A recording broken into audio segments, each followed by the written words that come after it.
अस्सलाम वालेकुम students, how are you. उम्मीद करती हूँ कि आप सब खैरियत से होंगे। कोरोना प्रॉब्लम की वजह से यूनिवर्सल हाई स्कूल ने ऑनलाइन लेक्चर्स का जो इंतज़ाम किया है, उस हवाले से मैं आपकी साइंस की teacher miss Rabia class 7th आज आपको लेक्चर नंबर 8 दूंगी। लेक्चर नंबर 8 से पहले लेक्चर नंबर 7 को डिस्कस कर लिया जाए कि हमने उसमें क्या काम किया था। लेक्चर नंबर 7 में हमने अपना टॉपिक रिस्पिरेटरी सिस्टम पढ़ा था। उसमें हमने पढ़ा था कि हमारी बॉडी को जो है वो मूव और ग्रो करने के लिए एनर्जी की ज़रूरत होती है, और वो एनर्जी हमारा फूड जब ब्रेक डाउन होता है हमारी बॉडी के अंदर उससे मिलती है। और वो फूड जो है ऑक्सीजन, उस फूड को ब्रेक डाउन होने के लिए ऑक्सीजन की ज़रूरत होती है, ठीक है। और हमारे जो लंग्स हैं वो ऑक्सीजन जो है वो लेते हैं, हमारे जो है वो हमारे इर्द गिर्द जो हवा होती है ड्यूरिंग रिस्पायरेशन के ज़रिए, मतलब हमारे ब्रीथिंग के ज़रिए, हमारे सांस लेने के अमल्स के ज़रिए, कि सांस जब हम लेते हैं तो हमारा ऑक्सीजन जो है वो हमारे लंग्स के ज़रिए हमारी बॉडी के अंदर जाता है। जब वो ऑक्सीजन हमारी बॉडी के अंदर जाता है तो हमारे बॉडी में जो खाना होता है वो ब्रेक डाउन होता है स्मॉल सब्सटेंस में, और जब वो स्मॉल सब्सटेंस में ब्रेक डाउन होता है तो क्या होता है कि हमारी बॉडी को जो है वो एनर्जी मिलती है, ठीक है। और जो ब्रीथिंग जो है वो ऐसा प्रोसेस है जिसके ज़रिए हम हमारा जो सांस है, हम हवा जो है वो अपने अंदर लेके जाते हैं और बाहर निकालते हैं लंग्स के ज़रिए। रिस्पायरेशन जो है वो ऐसा प्रोसेस है जिसके ज़रिए जिसमें जो लिविंग ऑर्गेनिज्म जो है वो यूज़ करते हैं ऑक्सीजन एयर में से, फूड में से, और प्रोड्यूस करते हैं एनर्जी। कार्बन डाइऑक्साइड भी इसी प्रोसेस से मिलकर बनती हैं, ठीक है।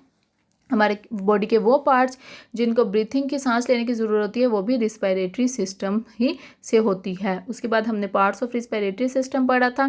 क्वेश्चन एक था डिफाइन रिस्पायरेशन, ये आपका होमवर्क था। उम्मीद करती हूँ आपने अपना होमवर्क अच्छे से कर लिया होगा। अब चलते हैं अपने आज के लेक्चर की तरफ। जी, आज हमने पार्ट्स ऑफ रिस्पायरेटरी सिस्टम जो हमने प्रीवियस लेक्चर में भी पढ़ा था वहीं से स्टार्ट करना है।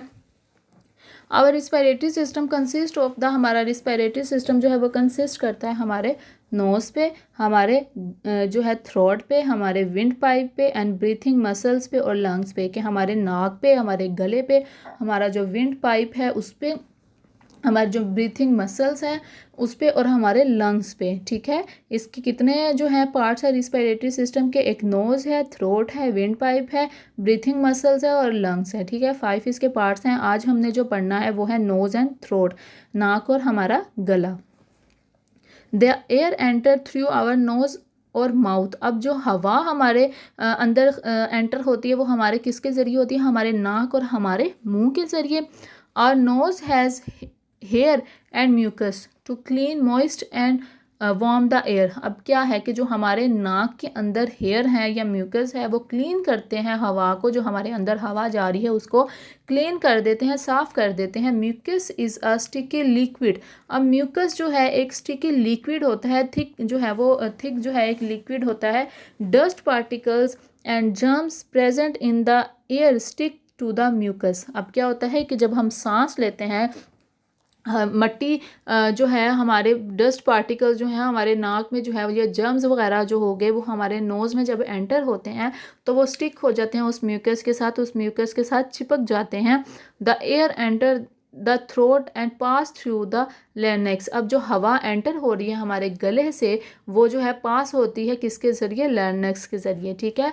Our vocal cords are present in the larynx to produce sound. अब हमारे जो वोकल कॉर्ड्स हैं वो प्रेजेंट होते हैं हमारे लैरिंक्स के अंदर, जो प्रोड्यूस करते हैं साउंड, जो आवाज़ को जो है वो बनाते हैं, ठीक।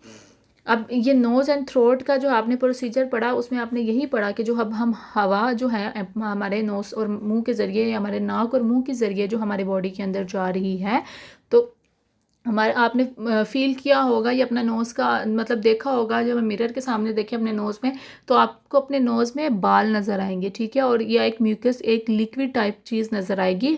अब उस बालों का और उस म्यूकस का क्या काम है कि जब आप सांस लेते हैं डस्ट पार्टिकल जो होते हैं तो मतलब अब जब बाहर जो है मट्टी में या किसी भी अब जब हमारा इन्वायरमेंट ख़राब होता है, आलूदा होता है, तो जब हम उसमें सांस लेते हैं तो वो डस्ट पार्टिकल्स जो हैं वो उस हमारे नोज़ में जो बाल हैं और जो स्टिक की एक म्यूकस लगा हुआ है, एक लिक्विड जो लगा हुआ है म्यूकस का, उसके साथ जो है वो स्टिक हो जाते हैं, उसके साथ चिपक जाते हैं, ठीक है।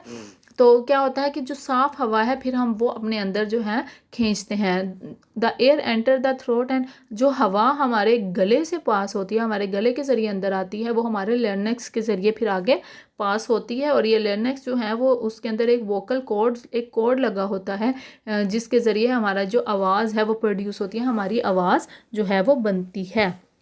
हमारा आज का लेक्चर जो था वो यहीं तक था, जिसमें हमने पार्ट्स ऑफ रिस्पायरेटरी सिस्टम के नोज़ एंड थ्रोट के बारे में पढ़ा है। होमवर्क आपका ये, how many parts of respiratory system, name them, कि रिस्पायरेटरी सिस्टम के कितने पार्ट्स हैं उसके नेम लिखें। तो पार्ट्स ऑफ रिस्पायरेटरी सिस्टम, ये जो इसकी 2 लाइन्स है, ये इसका होमवर्क है। एक ही क्वेश्चन नेक्स्ट जो हमारा लेक्चर होगा, नेक्स्ट लेक्चर में हम trash to have windpipe के बारे में जो है पढ़ेंगे। अपना बहुत सारा ख्याल रखिएगा स्टूडेंट्स। अल्लाह हाफिज़।